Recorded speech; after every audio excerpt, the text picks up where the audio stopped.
Well, good afternoon, and thank you for joining us this afternoon for our top 10 tips for growing your database. I'll just give a few moments for everyone to get logged in and to get settled.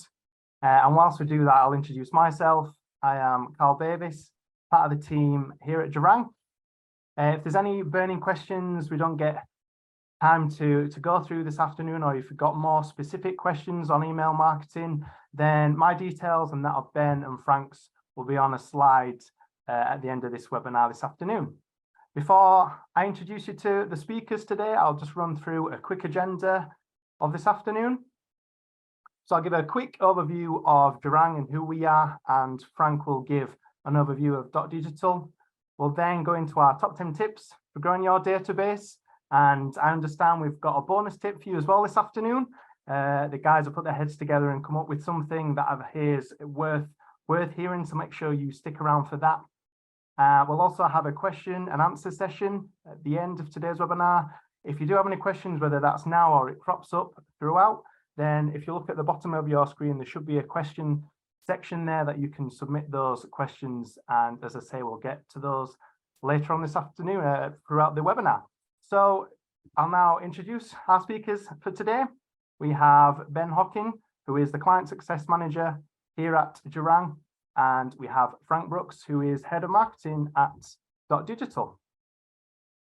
So a little bit about us here at Jarrang. As you can see, we're founded in 2003, and we're actually 20 years old as of this month. We're an agency that is 100% focused and dedicated to email marketing. And in those 20 years, we've helped leading brands drive exceptional growth through email by unlocking the potential of their email databases and ultimately providing them with the expertise and the capacity to achieve their goals. I'll hand you over to Frank to give an overview of Dotdigital and to kick us off. Thank you, Carl, and hello, good afternoon, everybody. So yeah, just a little bit about Dotdigital. We are the all-in-one platform for growth-minded marketers. The platform has some really intelligent ways to connect, ingest, and manage your customer data. We then have a layer of intelligent features that empower marketers to turn that insight into action. Dotdigital natively offers, you can see that there, email is definitely what we were touching on today, but I'll allude a little bit towards that multi-channel element, and that's all possible from Dotdigital. So SMS, push, social, ad retargeting, as well as two-way channels such as live chat and WhatsApp. That's great. Thank you very much. Thank you for the introduction, Carl, and thank you for Frank to introducing Dotdigital. We'll now get into our top 10 tips for growing your database. So you can see all 10 previewed there.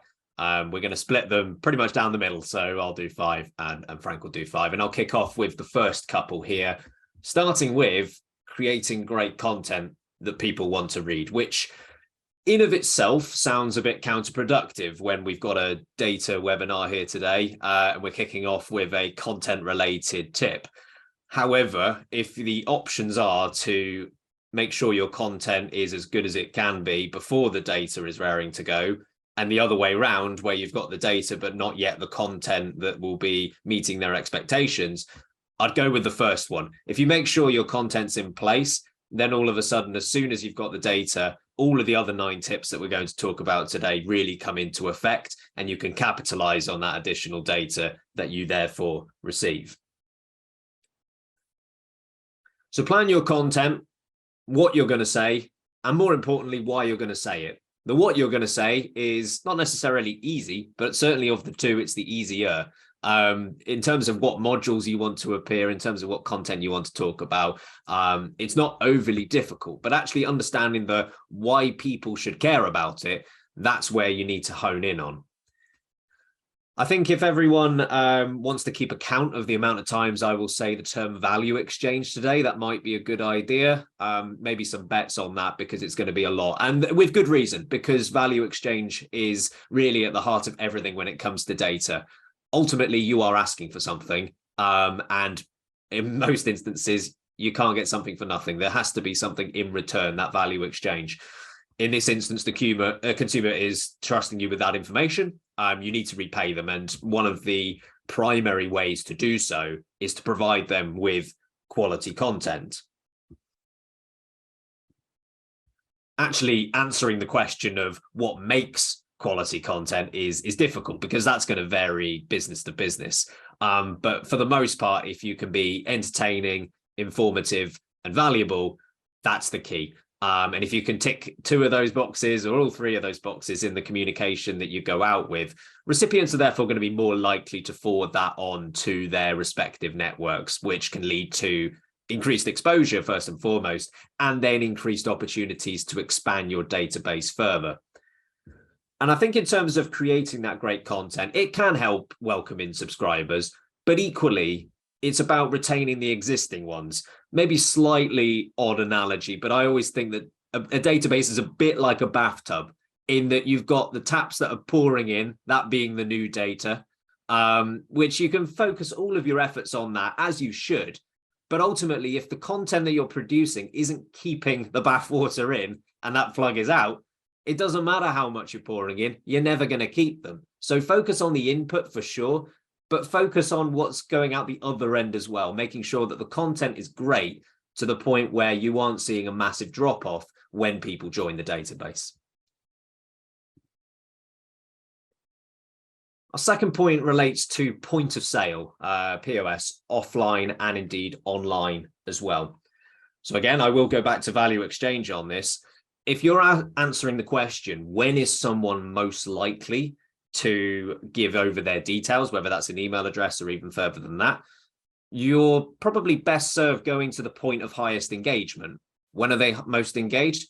Realistically, when they're purchasing the product from you. So you want to capitalize on that. You want to leverage the sale and use that time effectively.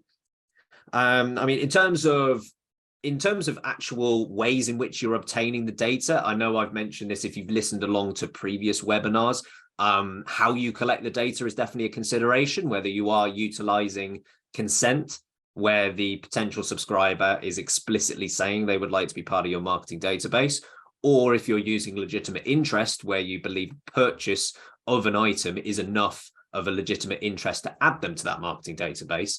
There is that consideration to be had here. But actually, even though they are complete opposite ends of the spectrum in terms of strategy, there's actually something that connects both of them in terms of what you should do here, and that's make the alternative super easy.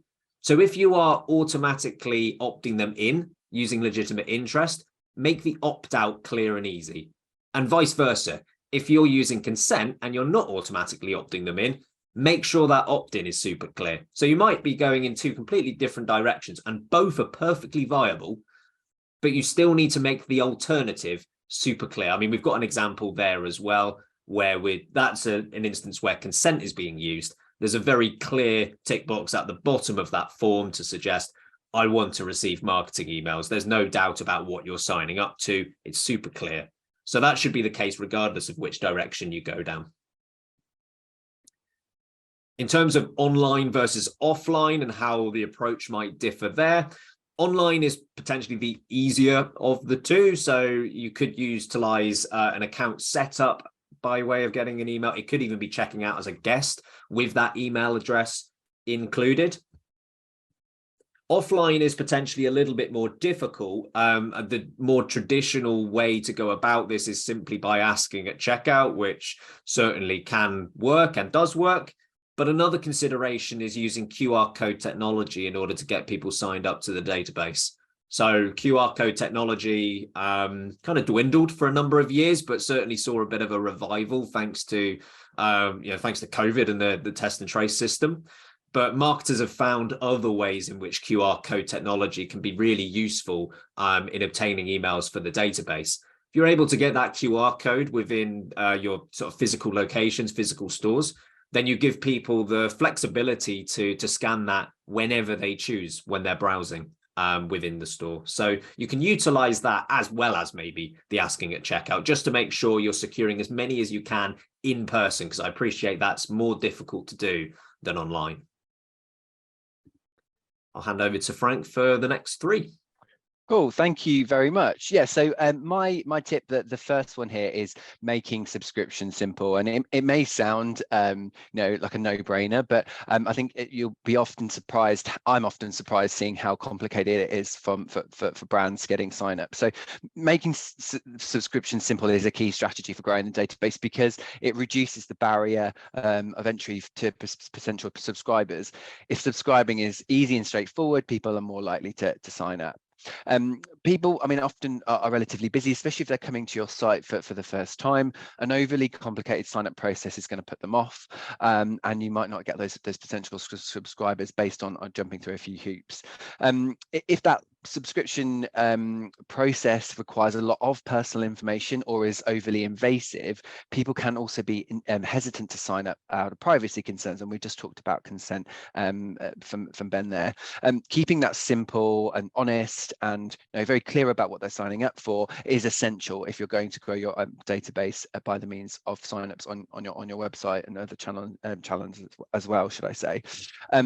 If it is overly complicated, you often can find that people don't necessarily know what they are signing up for, and that creates some ambiguity and can sometimes lead to a negative reaction on that first email, and you're going to get those unsubscribes. I loved your bath analogy, Ben. I think that's really good. So just a couple of examples of potentially how you could do that other than just being simply on the website. One of them is popovers. So the great way to capture attention, just a simple click can be, although it can be easily dismissed by an undecided website visitor, it can still capture emails within that web environment. And also live chat. A lot of our customers are using live chat as a tool to get signups.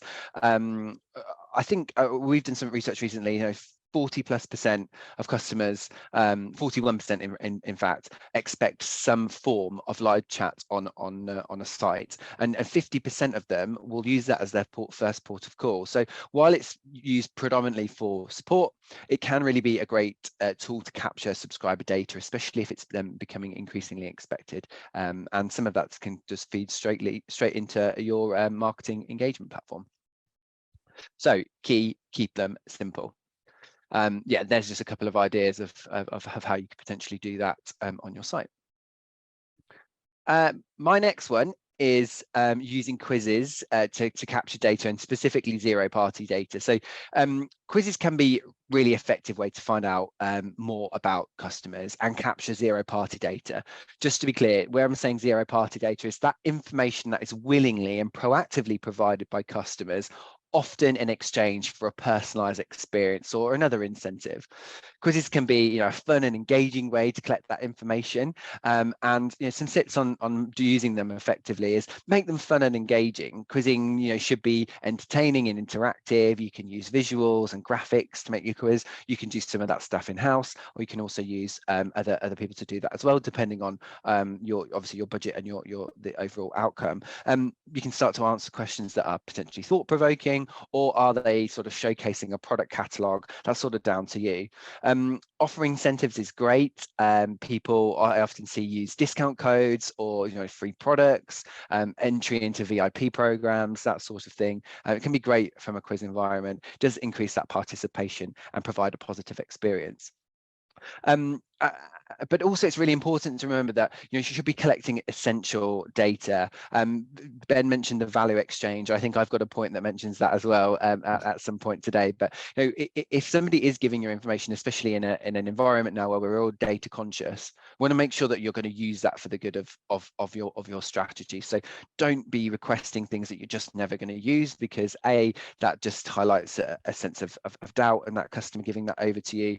But also it can be time wasting. So if you're looking to sort of get a preference on style choices or shoe sizes or dress and clothes sizes, or they need to be related to your product. But a quiz can be a great way of finding that out without somebody having to go into a lengthy preference form. And finally, with quizzes, it's all about following up. So that they've had that positive experience, they may have given you some data that you can use. It's all about sort of having that positive reinforcement, strengthening that trust, and enrolling them on a nurture campaign as well. And then, yeah, I'm straight into tip number 5, which is around online events. Online events like this, for example, they do work well in terms of database growth, should I say, because they break down those barriers to entry and accessing your content, meaning more people can join from anywhere. And if you have things sort of on demand, you can really start to expand your reach. Events can have broad appeal. They can be depending on the subject and topic that you choose, or they can be more niche depending on your marketing and campaign goals. I would always recommend a mix of doing a bit of both. You've got your mass events where you're sort of a bit more generic, thought-provoking, getting in the numbers. That's really great for database growth. But also you're looking for something more niche. You can potentially profile customers better, ask for more data points. Again, obviously, if you're going to use them, but you're still able to fill out your database using the events. They also really create loyalty and understand, what you're getting from your brand, and it's a great way to sort of boost hype and engagement. On the next slide, just showing you sort of a couple of examples of those. There's quite a few. The list is definitely endless. We're sitting in a webinar now. I think if we were asking people what an online event was 3-4 years ago, maybe we would just all say webinars. But I think just another positive of COVID, if you can call it that, is that we've sort of thought on our head about how can we bring virtual experiences to people at home or wherever they're working. Some examples here, you can do a full-on virtual conferences now, things like workshops, Q&A sessions. There's even tools about doing networking events, so you can advertise that to bring your customers with new customers, to bring them together. Again, creating a sense of community, but all around refreshing your database, fulfilling that, and using that to showcase your brand and drive loyalty. That's great. Thank you very much. I'm going to take you through the next 3 tips before handing back to Frank for the final 2, and then that bonus tip that Carl alluded to in his introduction. So moving on to point 6, using gated content. So there are definitely parallels to be drawn between this one and the very first tip that I mentioned in terms of quality content. But whereas the first topic was arguably more looking at good regular content and how that can be used to retain subscribers after they've joined on board onto the database, this is perhaps looking more at using gated content in its own right as a data collection tool. So if you have content, or you want to create content that is a premium offering, a couple of examples could be ebooks, or just generally resources that go above and beyond your general offering that you would have within your marketing content. Use that in its own right. Again, it's that value exchange of, if you've got the best content available that you're able to deliver, you're more likely to get more from someone just for that piece of content and nothing more. It's something that we ourselves have utilized. So just as the example here, one of our many ebooks on our website, appropriately it's the one on data as well, we've used that in its own right as a data collection tool, where we're able to provide value as a result of these ebooks, and we're far from the only ones that will do the same thing. So if you've got that differentiation between your standard offering and something a little bit more than that, if you're not at the moment, just consider using that as a data collection tool in its own right. It should get a fair value exchange with that being the best content. As already mentioned, it is very important not to ask for too much, and I won't dwell on that overly because that forms the basis for the next tip that I'll get into in a moment. But that last point there actually is really important in terms of just being open with what you intend to do. I know, Frank, you briefly touched on this as well, in terms of what you do with the individual details. So I always think that marketers kind of at the moment fall into 3 sorts of groups when it comes to their approach to openness and transparency. You've got the first group where there's just no openness and no transparency. Top tip, don't be in that group. Second group is being open and transparent, but almost because they feel like it's a necessity and it's something that they have to do. And I think there's actually a distinction where there's a third group where, again, they are open and transparent, but the reason is because they see the value in it. ultimately it's a great thing to do. And it's not something that you should do because you have to. I think it's something that is really important because expectation management is vital when it comes to the data collection process, and indeed after the data collection process as well. Being able to effectively say, this is what we will use your email address for, or your additional data that you're providing. If you can outline that from the beginning, it's very difficult for someone to come back later down the line as being at least disappointed with the openness of what you were saying. Yes, people might choose to unsubscribe later down the line if they no longer want to receive that type of content. That's okay, but they can't turn around and say that they were given something that they weren't promised. So it works for the consumer, it works for the subscriber, but it also works for you as well. And ultimately, again, if you're going back to the point of some simplicity at this stage and being open and transparent, if you are that way, I think you're more likely to get email addresses than you're likely to drive people away. And realistically, the average engagement value of each subscriber that comes on board after knowing exactly what they're getting themselves into is a great thing.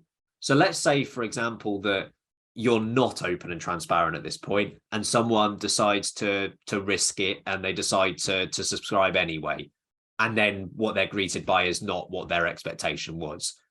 They sit on your data, they might unsubscribe. They might also just sit on your database, not engaging for months or years, depending on what your data policy is. That, for me, is a worse scenario than they're not signing up in the first place. I think you would rather lose the person who wasn't really worth anything to begin with if they're not engaging with what you're doing, than having them on there not doing anything. So it is important to manage expectations at this stage. And then seventh point is test collecting less data. So again, this is going back to only asking for what you need. That second statistic there on the second bullet point should be quite alarming, in that the average rate of form abandonment is nearly 68%. So marketers are really forced to remove any opportunities to disengage. Think about what you realistically need, at least from the off. At this point, the prospective subscriber might only have a passing interest in what you do, which might be enough to give away an email address. Maybe it's enough to give away a name, but it's probably not enough to give away the name of their childhood pets and how many Facebook friends they've got, right? And I don't think there's ever any use for those two bits, but you get my point in that because they might only have a passing interest at that point, there's a limit to what they're willing to give away.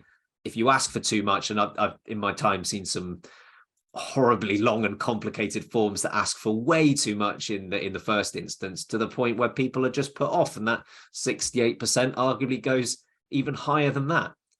And you're probably thinking at this time, and very rightfully so, data is an incredibly powerful tool. It enables segmentation.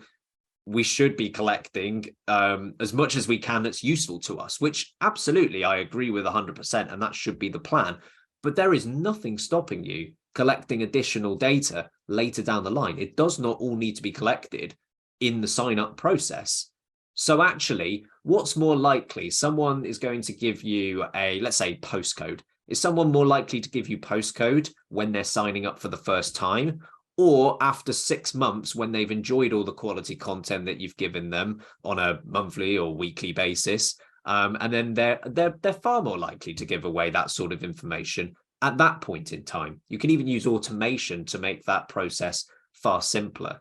So I would look at what data you want collected, what data you think you can feasibly get from most people in the first instance, and then what's your strategy for collecting additional data later down the line. The eighth point and my final point is creating a competition or using a special offer on socials, which realistically is exactly what it says on the tin. Competitions are seriously effective when it comes to gaining email addresses, which shouldn't be a massive surprise. People like free things and people like winning. That will likely never change. So we might as well take advantage of that when it comes to creating competitions and using that as a data collection tool. You can expand the reach of these competitions as well. Let's say theoretically you host that on your website. You can have that be shared on socials, really wherever you think that it's going to have a big impact. And then you can drive people to that email marketing database. It is important to say at this point that someone entering a competition does not mean they can be automatically added to your database. You still need to give some sort of consent option. That's not what it was pre-GDPR, so that is worth just bearing in mind. But certainly, again, the value exchange, if they know that exactly what they could be winning, that might well be worth an email address to them. The example on the right-hand side there is a very useful one. So it's done by Buffer, and it's kept rather simple, and it needs to be no more than this in terms of what have they got there. They've got what the prize is, what the value of that prize is, how many winners there are, a countdown clock for how long there is left of the competition, and then enter your email address, clear CTA with the enter button.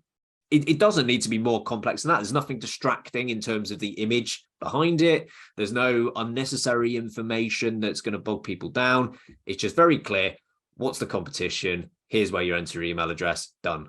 And that's how I would recommend going about competitions.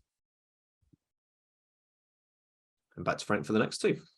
Cool. Thank you very much. So number 9, so yeah, really important thing for us at Dotdigital, multi-channel marketing. You saw just when I introduced the platform where the opportunity is from a multi-channel marketing perspective. But customers are getting used to all sorts of becoming more au fait with devices. I think I saw the stat the other day from data.ai to say that the average consumer is spending 4 to 5 hours a day on their mobile devices. So we need to be in the right places at the right time and delivering that right message, and multi-channel marketing is definitely the conduit to be able to do that. Email is so good in terms of being able to collect that data, but it's about sort of expanding that and enriching your data from multiple sources. Multi-channel marketing has allowed you to reach that wider audience by using channels such as social media, paid advertising, and direct mail. You're able to reinforce that message that you maybe have on email as well, which is really good. The collecting data from multiple sources is just really important in terms of being able to bring those signups together, creating a database that's enriched from not just from an email address perspective, but being able to progressively profile your customers and creating a more well-rounded experience. Again, not to fire stats out, but I think there's something around sort of 40 to 50% of consumers feel that brands understand them more when they're engaging on multiple channels, and that's really important in terms of keeping your brands top of mind, in a really competitive environment. There's an example there about using SMS. I think SMS is really complementary, and it goes beyond, your order updates and delivery notifications. There's a great use case for using SMS in your actual marketing. So think about your customer base that you have at the moment. Think about how you can potentially enrich your database from a mobile number perspective. You might want to create just a VIP program. So using a bit of profiling potentially to work out who your VIP customers are, then why not enroll them on a sort of a VIP program that's maybe exclusive for SMS offers. That can then help you to sort of build revenue, and also keeps that relatively contained, because some other channels can be costly. So you need to make sure that you're using them at a time for your strategy to grow. But SMS can be a great companion to email if you're looking to get started on that multi-channel marketing journey. I think on the next slide, just talking about potentially how that would work together. So you've got your customer, email. We think email's king. It's king or queen, should I say? It's really got that value in terms of giving that brand message and having that engagement. But it's just about taking that step further and not necessarily having these channels siloed. So you've got some examples there about how do you take that from a social perspective. Then we're going on for a messaging perspective, and also from if you have an app from a push notification perspective. It's just taking that message and amplifying it on multiple channels. And finally, I know we've talked a lot about value and value exchanges, but just to talk about really what does that mean for the customer and what are their expectations. So Again, Ben, very astutely put about the bath analogy. Part of growing a database is maintaining that database, making your customers feel valued. The ones that are there, you want them to stick around and hopefully stay for a long time and be open to upselling. And then we've talked again about being honest while you're asking for that data. Essentially, it is, or it should be, to provide a more personalized experience. I think there's again a stat there. 75% of customers are more likely to buy when they have a more personalized experience. We're going beyond talking about high first name and emails here.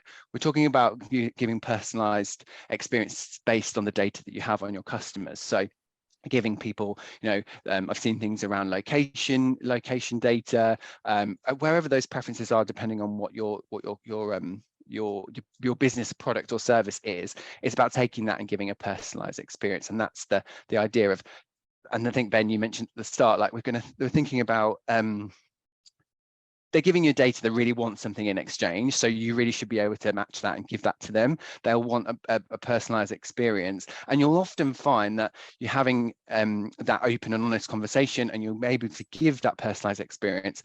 That's really what customers want, and that will get them coming back in like I said, a relatively competitive environment. Being able to do that, creating more of a personalized experience is definitely key to building and maintaining your database. And as promised, we've decided to throw in an 11th tip, feeling rather generous, in terms of an out of stock email reminder. And I'll kick off on this one. And then if you've got any comments that I don't go over, Frank, then feel free to jump in. So this is really a way in which web and email can link together. So this is quite closely related to the second point that I mentioned in terms of point of sale being really important, both online and offline, but of course, looking at online here specifically. So actually, you've got various different means by which you can utilize that sales experience to then really maximize the user experience as well as collect those additional subscribers. So I think the most common is probably the basket abandoned or the cart abandoned, depending on what you're calling it. Email, the automated email that goes out on the back of something being left in the basket. However, there are other ways in which you can utilize the website in order to send out those really helpful automated emails, and one of which is out of stock. So I'm sure everyone's had it when there's been a frustrating moment where you really want to go and buy something, you go and click on it, and then all of a sudden you're hit by it's out of stock. It's really useful at this point to actually, rather than just, hey, it's sold out, full stop, you can be really helpful and offer that email me when it's available. It's good for both parties, again, because you're adding to the user experience, you're providing that customer service, and it's useful for yourself because you get the data. So it's a win-win from both parties. In the example on the right-hand side there, you've got an add to mailing list tick box just below the enter your email address, again, just being clear as to what you're giving over. And realistically, having this email in place, what is the worst case scenario? I think the worst case scenario is by the time it comes back in stock, the prospective customer doesn't want it anymore or has gone somewhere else to buy it. But at the very worst, they're still going to appreciate you getting in touch to say that it's back in stock. Even if they don't want it, obviously the ideal is that they go ahead and buy it. But even if they don't, I still think that customer service touch point is really valuable. So I don't think there's any worst case scenario that's worse than that, if that makes sense. So I think this one's a no-brainer for me, Frank. Yeah, I agree. I would just say to make sure that you check your infrastructure that works, because I had, the only reason I said this is because I had this the other day. A couple of months ago, I really wanted a pair of trainers in a size 11, and I really wanted them. I filled out this. I was patient. I even emailed support. They said there was a supply issue, yada, yada, yada. So I sort of forgot about it. I signed up for a reminder out of stock. And then lo and behold, I didn't get an email. I happened to go back on the site and it was in stock again. And I was like, it's not even in, it wasn't even my junk. So I would say this is an absolute no-brainer, but make sure your infrastructure can stack up, because there's nothing worse than, I mean, I bought them anyway, so it definitely worked, but I would have had a nicer experience if that had worked, and I would have definitely been a little bit happier. But I've got them now. But yeah, I couldn't agree more. I think this is a great way of growing and giving an opportunity where that person might be feeling a little bit frustrated of not having that in stock, and you're able to give them a positive experience when you are able to deliver that product. Yeah, I mean, you're absolutely right to raise the value of testing there. That's potentially the worst case scenario. You don't test it and something like that happens. But if you get past the testing phase, okay, I think it could be a really valuable tool to have in your armory. Key takeaways. So a couple of things, just so I can get it in one last time. If someone has been keeping count of value exchange as a phrase used, well done. But it is so important. Don't lose sight of it. At every point where you're collecting data, ask yourself the question, why is it worth it for the individual? If you're asking for just an email address, are you providing enough content that it's just the email address that they'd be willing to give over? If you're asking for 5 data fields worth of information, are you providing enough of a reason to give that across? If you've just got that question in the back of your mind at all of the steps of the process, that's going to help you a great deal. And if the answer at any point is no, just go back to the drawing board and work out, can you increase that content? Can you increase that value exchange? Or alternatively, are you just going to have to settle for a little bit less in terms of the data you collect? And simple is better, right?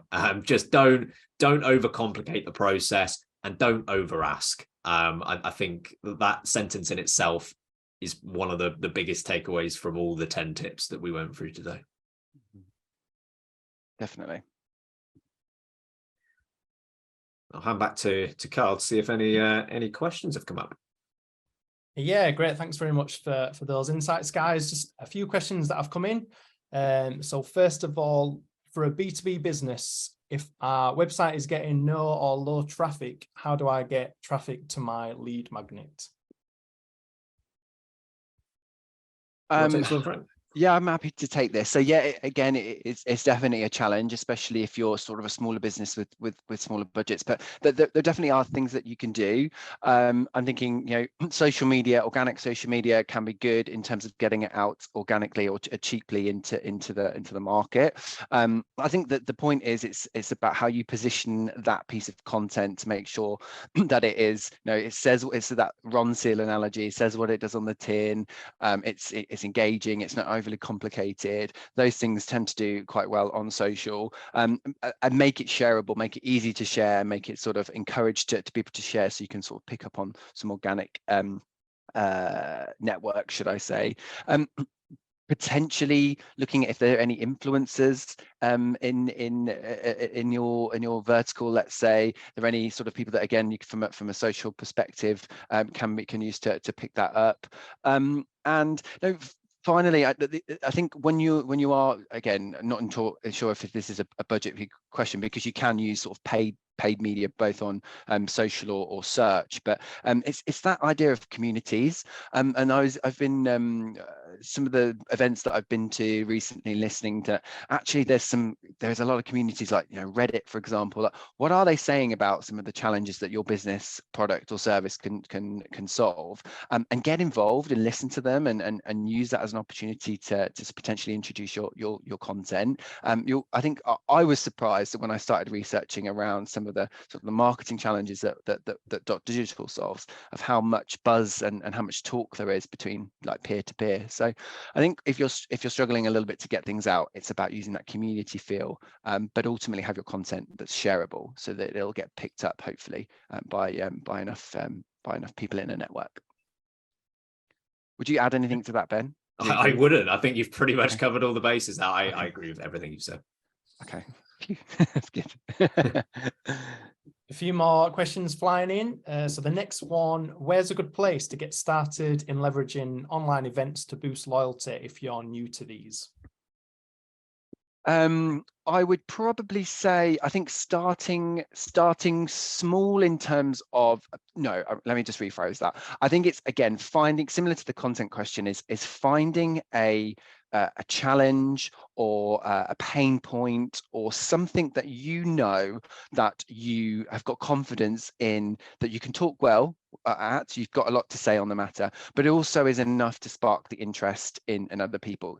Getting started with a simple webinar that answers a question, I think, or poses a question, I think they're really good. A lot of the Digital ones we'll do will either be statements, so how to do this, or similar to one that we're doing here today, how to grow your email list. Very practical, very self-explanatory. I'm going to sign up because I'm going to, come away with some practical tips. Or you could go down that question as how can you improve ROI on email marketing, or try and pose that question. If you can get that title right, I think that's really the most important thing if you're taking that first step in. And then it's about getting that out there, amplifying that within your customer base, and then wider reaching.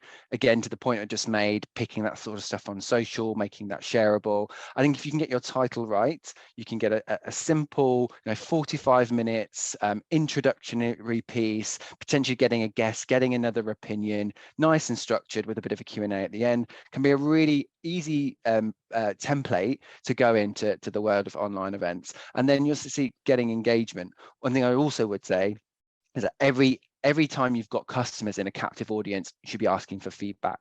So make sure that whatever you've got, however many people, whether you've got 10 people or 500 people, you've got a simple post-event survey to say, how did you find today? How did you find the format? And most importantly, what else would you like us to talk about? I think if you can get that from your event strategy, you'll start to get the momentum and the confidence to do more events. Yeah, again, spot on everything you mentioned there, and of everything you said. I think in terms of establishing those pain points is the key. And the brilliant thing about it is you're going to know what those pain points are better than anyone else. So you're actually armed with a lot more information than perhaps you think you are. If you can just establish those pain points again that you probably already know. And again, yeah, the title is so clear. There's just no avoidance for any doubt as to what they're going to come away with. If it is, this is how you do this, there's no question as to what you're going to get out of the webinar, right? And you'll learn soon enough whether that's enough of a pain point to get people on board. But just taking that first step in itself is the important part. Great. And then the last question we've got for this afternoon: what would you recommend as a first step in making customers feel valued before upselling?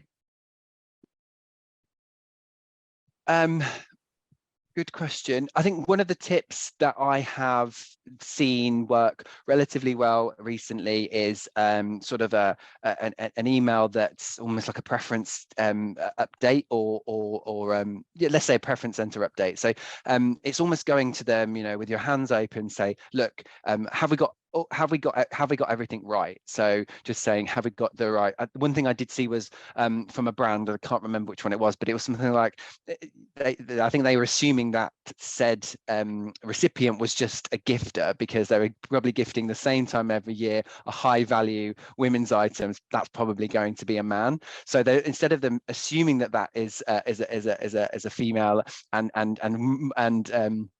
marketing them loads of different bags and jewelry and all that sort of stuff, they're going up and like, actually, is this really what you want from us? Do you actually want something every year that's sort of, if you've got like your wife's birthday or girlfriend or whoever, a significant other in your life birthday? But it's just that asking of the question. To me, I'm far more likely to respond positively, update my preferences, and know that hopefully that information goes into a customer lifecycle marketing model, and I'm going to get a more personalized experience. So I think if you're struggling a little bit to sort of, you want to make a statement, sometimes those things can be really good. Now, don't get me wrong, please don't be afraid. What I'm about to say is you may get some unsubscribes, but never fear. I think unsubscribes are good in time, because that's going to clean up your database. But the idea is that those that have maybe updated their preference are positively engaged and ready to be upsold to.